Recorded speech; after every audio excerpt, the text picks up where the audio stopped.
The Duchess of Sussex confessed on Archetypes she has been referred to with a damaging label.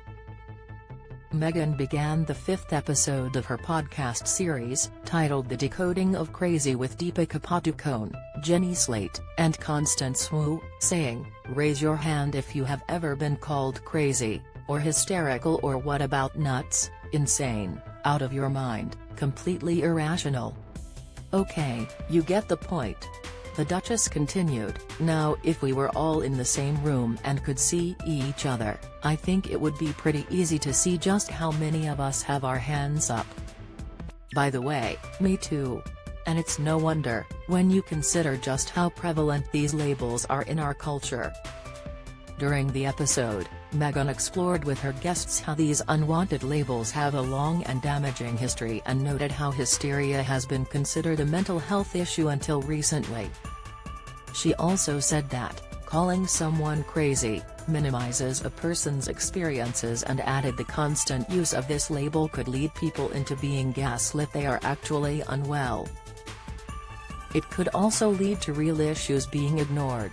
Read more. Prince Harry's book won't see light of day over backlash fears. Meghan Markle released the 5th episode of Archetypes. Image, Getty. Meghan Markle spoke about the damage the label crazy can do. Image, Getty. She wants the battle. Meghan Markle has no interest in being silent over royals. Meghan Markle wants the battle with the royals and has no interest in being silent, a biographer has claimed. Tom Bower, who penned the explosive royal book Revenge, claimed the Duke and Duchess of Sussex are stuck with the devil and now over their Netflix and book deals as they need to earn money after quitting the monarchy. Read more here. The Duchess said she feels pretty strongly about the word crazy and the way it is thrown around so casually despite it carrying a real stigma and having the potential of ruining lives. To prove her point, Meghan played several clips in which listeners can see how crazy can be used for comedic effect, as it happened in one episode of popular sitcom How I Met Your Mother, in which the character Barney says, "If she's this crazy, she has to be this hot." The word, she added, also has a silencing effect, which can lead women who are experiencing real mental health issues not to speak up and ask for help. Given Meghan and her guests dive into the topic of mental health on this podcast episode, the Duchess started it with a trigger warning. Meghan Markle's podcast series will be 12 episodes long. Image, Getty. Meghan Markle launched Archetypes in late August. Image, Getty. She told her listeners, "Hi there, before we get started, I wanted to let you know that this episode gets into some sensitive conversations.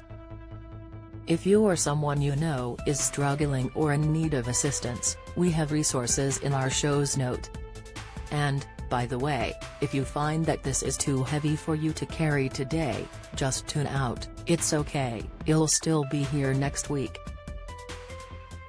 Much like Prince Harry, the Duchess of Sussex has supported various projects focused on mental health, including the launch in 2019 of 24/7 free text messaging support available in the UK for people experiencing a crisis.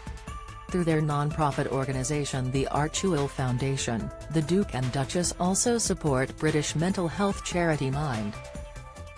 Don't miss Prince Harry's body language is hard to watch in new video. Expert King Charles wants his son back after slimmed-down monarchy. Report King Charles III surprised by Meghan Markle's reply to kind gesture. Insight. Meghan Markle acknowledged the work done by Prince Harry with the Invictus Games during her podcast. Image, Getty. Trending. Moreover, Meghan candidly spoke about her struggles with mental health during the Sussex's bombshell interview with Oprah Winfrey in early 2021, when the Duchess said she didn't want to be alive anymore while pregnant with her first child Archie Harrison. During her latest show, the Duchess acknowledged the work carried out by Prince Harry in support of ill, sick and wounded service people and veterans through the Invictus Games. Discussing with Ms. Padukone the impact invisible injuries can have, Meghan said, "My husband works a lot with the military community, as a veteran, and invisible injuries, they call them that all the time, right? If you suffer from post-traumatic stress, it's the thing that you can't see. And if you can see it, it is just either ignored or brushed under the carpet. If you are struggling with your mental health, the Samaritans can be reached round the clock, 24 hours a day, 365 days a year. If you need a response immediately, it's best to call them on the phone.